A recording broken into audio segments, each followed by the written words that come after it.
नमस्कार आप सभी का। हिस्ट्री ऑफ ब्रिटिश लिटरेचर की वीडियो सीरीज़ का ये हमारा अगला वीडियो होगा। आज की इस वीडियो में हम डिस्कस करेंगे यूनिवर्सिटी विट्स के ऊपर। अगर आप लोगों को थोड़ी बहुत भी लिटरेचर की नॉलेज होगी ब्रिटिश लिटरेचर की, तो आप सभी जानते होंगे कि यूनिवर्सिटी विट्स जो थे वो एलिजाबेथन एज के स्टार्टिंग पीरियड के बहुत ही वहाँ पर ऑथेंटिक और साथ ही साथ बहुत ही फेमस वहाँ पर राइटर्स का एक ग्रुप था। उन्हीं के बारे में आज हम इस वीडियो में डिस्कस करेंगे। तो अगर आप लोग चैनल पर नए हैं तो आप सभी को बता दूं कि हिस्ट्री ऑफ ब्रिटिश लिटरेचर की वीडियो सीरीज़ हम लोगों ने स्टार्ट की हुई है। तो आज की इस वीडियो में हम डिस्कस करेंगे इन वीडियोस के ऊपर, इन टॉपिक्स के ऊपर, इन राइटर्स के ऊपर।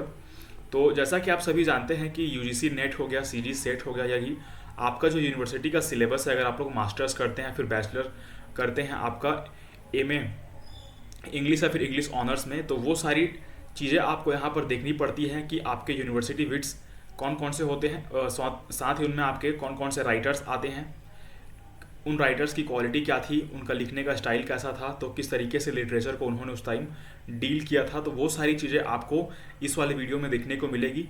तो स्टार्ट करते हैं आज की हमारी वीडियो। तो सबसे पहले आपको मैं बताऊं यहाँ पर, तो यूनिवर्सिटी विट का मतलब क्या होता है, जो कि यूनिवर्सिटी में पढ़ा करते थे। मतलब अगर हम लोग हिंदी में कहें तो विद्वान जो थे उस टाइम के, जो यूनिवर्सिटी में पढ़ा करते थे, जिन्हें जो है ऑथेंटिक दर्जा वहाँ पर दिया गया था, जो बहुत फेमस थे उस टाइम के, जिन्हें यूनिवर्सिटी विट कहा जाता है।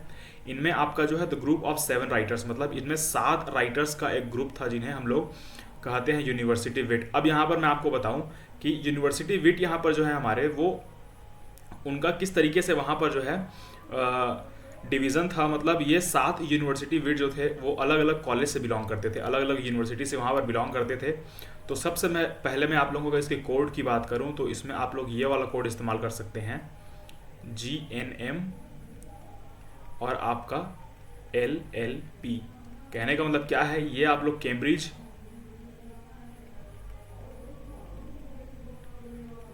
यूनिवर्सिटी और LLP आपका ये ऑक्सफोर्ड सॉरी। तो कैम्ब्रिज यूनिवर्सिटी आपकी आई थी 1209 में, और ऑक्सफोर्ड यूनिवर्सिटी कब आई थी, मतलब कब बना था ये, तो आपका 1167 में। ये इसको आप लोग अच्छे तरीके से ध्यान में रखेंगे। अब यहाँ पर मैं आपको बताने वाला हूँ कि इसमें आपका GNM का मतलब क्या होगा कि आपका ये रॉबर्ट ग्रीन हो गए, N का थॉमस नैस हो गया और M का क्रिस्टोफर मार्लो। मतलब रॉबर्ट ग्रीन, थॉमस नैस और क्रिस्टोफर मार्लो, ये 3 जो आपके राइटर्स हैं वो किस यूनिवर्सिटी से बिलोंग करते हैं, तो वो आपके करते हैं कैम्ब्रिज यूनिवर्सिटी से। कैम्ब्रिज यूनिवर्सिटी से ये आपके बिलोंग करते हैं, ये 3 राइटर्स। साथ ही साथ ऊपर ये 3 राइटर हैं आपका LLP। इसका मतलब क्या है, आपका जॉन लिली, जॉर्ज पील और थॉमस लॉज।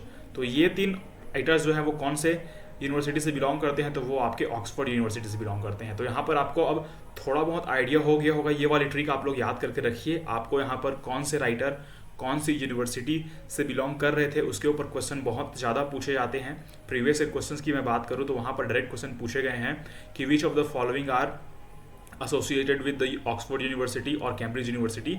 तो आपको वहाँ पर फाइंड आउट करना था कि ये 6 या फिर 7 राइटर जो थे वो कौन कौन यूनिवर्सिटी से बिलोंग करते थे। लास्ट में मैं बात करूँ थॉमस किड की, तो इन्होंने वहाँ पर कोई भी औपचारिक शिक्षा नहीं प्राप्त की थी। ये आपके क्राइस्ट हॉस्पिटल में इन्होंने अपनी वहाँ के स्कूल में इन्होंने वहाँ पर अपनी शिक्षा जो है, मतलब एजुकेशन इसने पूर्ण किया था या पूरा किया था। तो 7 यूनिवर्सिटी विट्स थे, इनमें आपके 3 थे वो आपके कैम्ब्रिज के थे, 3 इनमें ऑक्सफोर्ड के थे और एक जो कि क्राइस्ट हॉस्पिटल से यहाँ पर ये पढ़े थे। अब हम लोग डिटेल में इनका डिस्कशन करेंगे कि देखेंगे किस तरीके से इन्होंने एलिजाबेथन एज के स्टार्टिंग वाले पीरियड में किस तरीके से लिटरेचर का जो है वहाँ पर एक नींव रखा। साथ ही साथ वर्क किस टाइप के लिखे जाते हैं वो सारी चीज़ें हम लोग डिस्कस करेंगे। साथ ही साथ इनके इंपॉर्टेंट वर्क्स के ऊपर डिस्कशन करेंगे। तो चलिए हम लोग आगे बढ़ते हैं अगली स्लाइड में। तो यहाँ पर सबसे पहला नाम आपका आएगा जॉन लिली का। तो जॉन लिली आप लोग यहाँ पर देख सकते हैं, ये फर्स्ट आपके हैं। तो जॉन लिली जो है आपके, इनका बर्थ ईयर आप लोग यहाँ पर देख लेंगे कि 1554, मतलब 1554 से लेके 1606 तक ये आपका इनका जो है एज था या फिर इनकी लाइफ वहाँ पर थी। सबसे पहला हम लोग यहाँ पर देखेंगे यूफस एनाटॉमी ऑफ वेट। इन्होंने इस वर्क को लिखा था 1578 में। उसके बाद आपका कैम्पस पे था, जो कि सेकेंड वर्क है इनका, जो आपका लिखा गया था 1584 में। उसके बाद साफो एंड फाव, ये आपका लिखा गया था 1584 में। उसके बाद आपका गैरथिया, ये आपका लिखा गया था 1585 से लेके 1588 में। मिराज जो आपका लिखा गया है 1589 में। मदर बॉम्बे लिखा गया है आपका 1590 में। और आपका the woman in the moon लिखा गया, जो कि ब्लैंक वर्ड्स में है। मतलब आपकी क्वेश्चन में आपसे वहाँ पर क्रोनोलॉजी पूछी जा सकती है कि arrange the following works with their correct chronology based on John lilies work. मतलब आपका बोला जाएगा कि आपके जॉन लिली के वर्क के अकॉर्डिंग आप ये सारे वर्क्स को उसके क्रोनोलॉजी में फिट करिए। तो ये सारे आप लोग सीक्वेंस आप लोगों को याद में रखना है, किस तरीके से सारे सीक्वेंस हम लोगों ने यहाँ पर डिस्कस किए हुए हैं। अब हम लोग देखेंगे अगला, जॉन लिली के बाद हम लोग देखेंगे थॉमस लॉज के ऊपर। एक second, Thomas Lodge, John lily के बाद हम लोग देखेंगे थॉमस लॉज के ऊपर। तो थॉमस लॉज का बहुत ही इंपॉर्टेंट वर्क आप लोग यहाँ पर देख पा रहे होंगे, रोजालिंड या फिर यूफस ऑफ गोल्डन लेगेसी। ये आपका डायरेक्ट क्वेश्चन आपसे पूछा जाता है कि which of the following work is associated with Thomas Lodge. ये क्वेश्चन आपसे पूछा गया है प्रीवियस ईयर क्वेश्चन में। अगर आप लोगों ने प्रीवियस ईयर का एनालिसिस किया होगा तो ये आपका जो है इंपॉर्टेंट वर्क है उसका। साथ ही साथ अ फिग फॉर अ माउस, ये भी बहुत इंपॉर्टेंट वर्क है इनका। उसके साथ साथ फिलिस हो गया आपका, Margaret of America, the wounds of civil war, a looking glass of London in England. मतलब ये वर्क्स जो है इनके बहुत ही इंपॉर्टेंट वर्क्स हैं, जिसे छांट कर मैंने इस पीडीएफ में वहाँ पर डाला हुआ है। तो आप सभी से मैं रिक्वेस्ट करूँगा कि वीडियो को जो है बहुत ही अच्छे तरीके से देखिए, पॉज करिए, नोट्स बनाइए, स्क्रीनशॉट लीजिए, कुछ भी करिए, लेकिन आप इन सारी वीडियोस को या फिर इन सारे टॉपिक्स को नोट्स करके रखिए, क्योंकि एक एक पॉइंट या फिर एक एक आपका वर्क जो है बहुत ही इंपॉर्टेंट है। एज वाइज और ऑथर वाइज मैंने यहाँ पर इसको पूरी तरीके से लिखने की कोशिश की है। साथ ही साथ ये वाली पीडीएफ में बाद में जब मैं टेलीग्राम चैनल बनाऊंगा वहाँ पर ये सारी पीडीएफ आपको फ्री ऑफ कॉस्ट देखने को मिलेंगी। तो ये था आपका थॉमस लॉज का वर्क, जो कि बहुत ही इंपॉर्टेंट वहाँ पर फिगर थे हमारे यूनिवर्सिटी विट के। ये दूसरे राइटर थे। अब हम देखेंगे तीसरे राइटर के ऊपर। तीसरे राइटर हैं हमारे यहाँ पर जॉर्ज पील। अब आप लोग यहाँ पर देखिए, जॉर्ज पील का ये फेमस वर्क है, ये arrangement of Paris, the battle of Alcazar, Edward the first, David fair and bathers, the old wives. The old wife tales बहुत ही इंपॉर्टेंट है आपका। इससे क्वेश्चन डायरेक्ट पूछे जाते हैं कि which of the following is a work by George Peele. तो आपको याद रखना है द ओल्ड वाइफ टेल्स के बाद आपका आता है एंड्रोनिकस। एंड्रोनिकस जो है कोलैबोरेशन में वर्क लिखा गया था, शेक्सपियर के साथ इन्होंने कोलैब करके ये वर्क लिखा था। इसको आप लोग अच्छे तरीके से ध्यान में रखेंगे। विलियम शेक्सपियर के साथ अगर पूछा जाए कि जॉर्ज पील ने कौन सा वर्क कोलैबोरेशन में लिखा था, तो उन्होंने लिखा था एंड्रोनिकस को। तो ये आपका इंपॉर्टेंट वर्क है यहाँ से। तो ये हो गया हमारे जॉर्ज पील, जिनके इंपॉर्टेंट वर्क्स हम लोगों ने यहाँ पर डिस्कस किए। अब हम लोग देखेंगे हमारे अगले राइटर के ऊपर। अगला राइटर कौन है हमारा? Robert Greene. रॉबर्ट ग्रीन, यहाँ से मैं आपको एक यहाँ पर इंपॉर्टेंट टर्म यहाँ पर या फिर एक इंपॉर्टेंट बात यहाँ पर बताने वाला हूँ इनके रिगार्डिंग, कि फर्स्ट आपका जो है रोमांटिक कॉमेडी, ये आपका जो है फर्स्ट रोमांटिक कॉमेडी है, फ्रायर बेकन फ्रायर बुंगाए। इसको आप लोग याद रखेंगे, हिस्ट्री में ये बहुत ही इंपॉर्टेंट है, इंपॉर्टेंट पूछा जाता है आपका। ये है first romantic comedy. Romantic comedy, romantic comedy, ये हिस्ट्री की फर्स्ट रोमांटिक कॉमेडी है, फ्रायर बेकर एंड फ्रायर बुंगाए। ये वर्क जो है आपका रॉबर्ट ग्रीन के साथ एसोसिएटेड है। इसी के साथ साथ इनके और भी इंपॉर्टेंट वर्क्स हैं, जैसे कि आपका मेनाफन हो गया, मेमिलिया हो गया, a glass worthy of it हो गया, ये आपका हो गया अल्फांसस किंग ऑफ एरागन। ये लेकिन ये इंपॉर्टेंट वर्क मैं आपको बताने वाला हूँ, लास्ट वाला जो वर्क है बहुत ही इंपॉर्टेंट है, फर्स्ट रोमांटिक कॉमेडी मानी जाती है ये आपके ब्रिटिश लिटरेचर की। इसके ऊपर आप लोग अच्छे तरीके से ध्यान देंगे। अब हम लोग देखेंगे हमारे अगले राइटर के ऊपर। अगला राइटर हमारा कौन है? तो अगला राइटर है हमारा थॉमस नैश। थॉमस नैश का भी आपका बहुत ही इंपॉर्टेंट एक मैं आपका टर्म या फिर इनका एक वर्क है, बहुत ही फेमस वर्क, वो आपको बताने वाला हूँ, द अनफॉर्चुनेट ट्रैवलर और the life of Jack Wilton. ये आपका है first picaresque novel in the British history. मतलब पिकारेस्ट नॉवल कहने का मतलब क्या है? एक सेकेंड, ये आपका है first picaresque novel. पिकारेस्ट novel, पिकारेस्ट novel क्या होता है आपका? इसमें एक क्वालिटी होती है कि इसमें प्रोटैगनिस्ट जो होता है, मतलब हीरो जो होता है, उसका पूरी तरीके से मतलब इसकी पूरी वहाँ पर जो है बायोग्राफी दिखाई जाएगी। एक फिक्शन कैरेक्टर भी हो सकता है। साथ ही साथ पिकारेस्ट नॉवल ऐसे होते हैं जिनमें कैरेक्टर का जो है बिल्डअप दिखाया जाता है, स्टार्टिंग से लेके एंड तक का, या फिर जहाँ तक स्टोरी वो चली है वहाँ तक का। सबसे पहले इसके बचपन की कहानी बताई जाएगी, फिर इसके जवानी की कहानी, फिर इसके बुढ़ापे की। इसी तरीके से इसका पूरा लाइफ स्ट्रक्चर वहाँ पर दिखाया जाएगा, जिसे पिकारेस्ट नॉवल कहते हैं, जिसमें आपका जो प्रोटैगनिस्ट होता है या फिर आपके जो कैरेक्टर होते हैं वो फिक्सियस होते हैं, मतलब फिक्शन इसमें ऐड होता है। तो ये आपका पिकारेक्स नॉवल है जिसमें आपका एडवेंचर के ऊपर भी बहुत ज़्यादा फोकस किया जाता है। एडवेंचरस होता है इसका स्टोरी बहुत ज़्यादा, वहाँ पर जो है इसमें एडवेंचर दिखाया जाएगा। ये जो है जगह से जगह वहाँ पर जाता रहेगा। पूरी इसकी लाइफ स्टोरी में या फिर पूरी वहाँ पर जो भी वर्क होगा उसके स्टोरी में आप देखेंगे कि ये किस तरीके से वहाँ पर जगह जगह बदल कर अपनी वहाँ पर पर्सनैलिटी को इन्हेंस करता है, अपनी क्वालिटी को वहाँ पर जो है बढ़ाता है। तो वो सारी चीज़ें आपको देखने को मिलेंगी। तो यहाँ पर ये वर्क जो है द अनफॉर्चुनेट ट्रैवलर और द लाइफ ऑफ जैक पिल्टन, ये बहुत इंपॉर्टेंट वर्क किसका है, थॉमस नैस का। इसको आप लोग अच्छे तरीके से ध्यान रखेंगे। पार्स पेनिलेस इनका इंपॉर्टेंट वर्क है। क्राइस्ट ईयर ओवर जेरूसलम ये भी आपका इंपॉर्टेंट है। मतलब ये जो है ये 3 वर्क्स, जहाँ तक मैंने ये पीडीएफ बनाया है बहुत ही मैंने इसमें इंपॉर्टेंट टॉपिक्स को रखने की कोशिश की है। तो ये वाला जो हो गया हमारा थॉमस नैस के ऊपर हो गया। अब हम लोग डिस्कस करेंगे हमारे अगले ऑथर जो है हमारे या फिर राइटर है उनका यहाँ पर वर्क। तो क्रिस्टोफर मार्लो बहुत ही famous writer.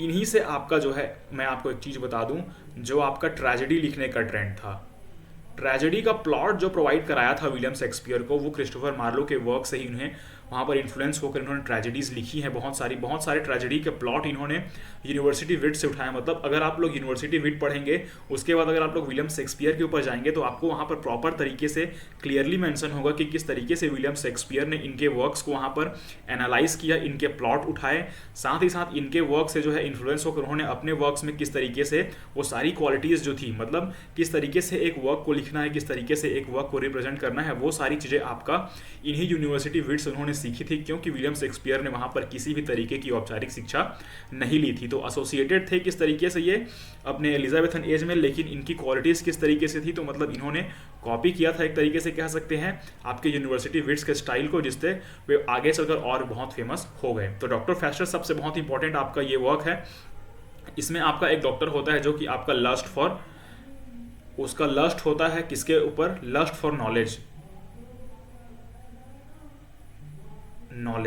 Lust for knowledge कह सकते हैं कि उसे ज्ञान के लिए बहुत ही ज़्यादा वहाँ पर जो है वो ललायित रहता है। किस तरीके से उसे सारी जानकारी चाहिए होती है, वो इतने तरीके से वो हो जाता है कि वो अपना जो है अपनी जो डॉक्टर वाला जो फील्ड होता है उसको छोड़ के वो विच क्राफ्ट या फिर आपका मैजिकल रियलिज्म या फिर मैजिक वाले जो है क्षेत्र में वहाँ पर चल देता है। तो ये सारी चीज़ें आपकी आती हैं डॉक्टर फेस्टस में। टैम्बरलिन द ग्रेट है आपका, जीव ऑफ माल्टा है, tragedy of Dido, hero and Leander आपका।